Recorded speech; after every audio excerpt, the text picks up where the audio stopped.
Est-ce que ça arrive déjà pour rencontrer un monde, pour sentir présence bon Dieu dans lui? C'est comme si lors par la veille, tu parlais à quelqu'un qui était envoyé directement de Dieu. Ou capable de sentir, c'est comme si la présence de Dieu devenait palpable en lui. Et probablement, nous rencontrer moun comme ça dans l'entourage. Nous connaissons moun comme ça qui monte dans la tête. Nous. Oui, dans la congrégation côté m'deye, automatiquement, on me dit non ça, les vient dans la tête. Je ne vais pas citer non. Bref, l'auteur du guide d'études de ce trimestre, lui racontait une histoire qui est assez fascinante. Il rencontrait pas mal de gens chez qui il pouvait ressentir la présence de Dieu. Mais parmi tout le monde, il y a une spécialement qui marque l'existence. Qui donc, il le nomme, c'est Sandy Robinson. Le pasteur Robinson, c'était un représentant évangélique qui t'a dirigé des groupes de jeunes adultes dans la question vente de livres spirituels.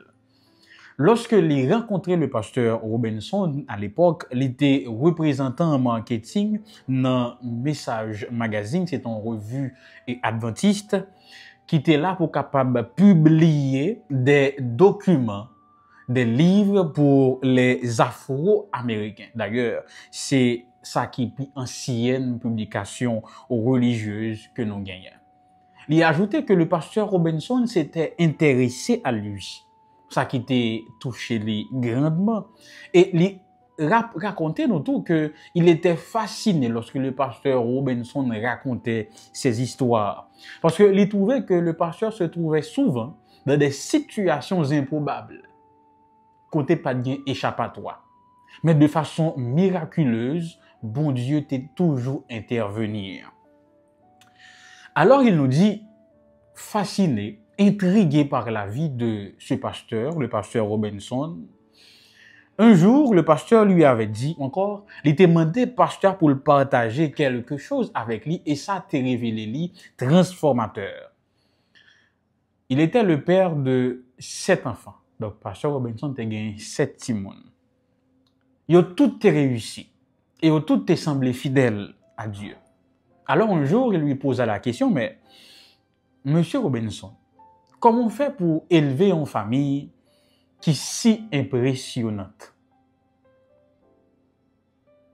Et là, le pasteur allait lui répondre, après quelques instants de silence, mon fils, ce n'est pas nous, c'est Dieu. C'est Dieu qui a tout fait.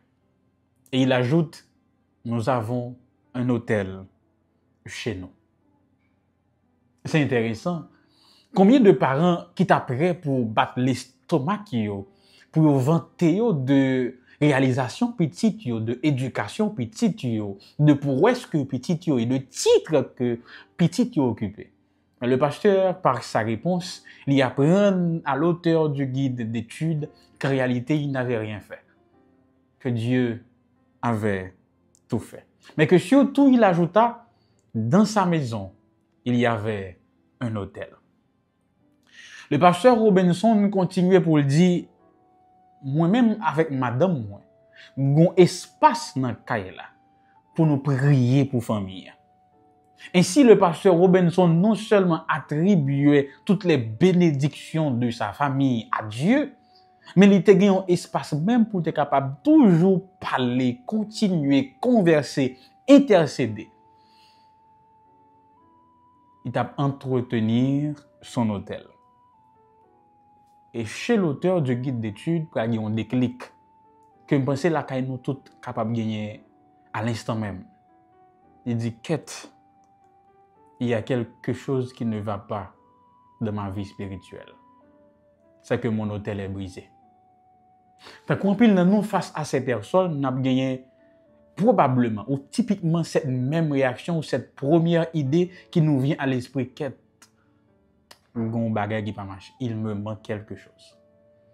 Et dans le cas de cette histoire, de cette anecdote, l'hôtel de l'auteur était brisé.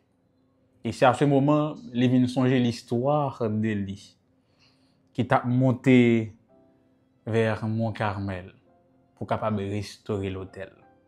Parce que le changement commence par la reconstruction de l'autel. Ainsi, cette semaine, nous allons parcourir l'épisode du prophète Élie qui va reconstruire l'autel. D'où le titre de la leçon de cette semaine, un autel brisé et restauré.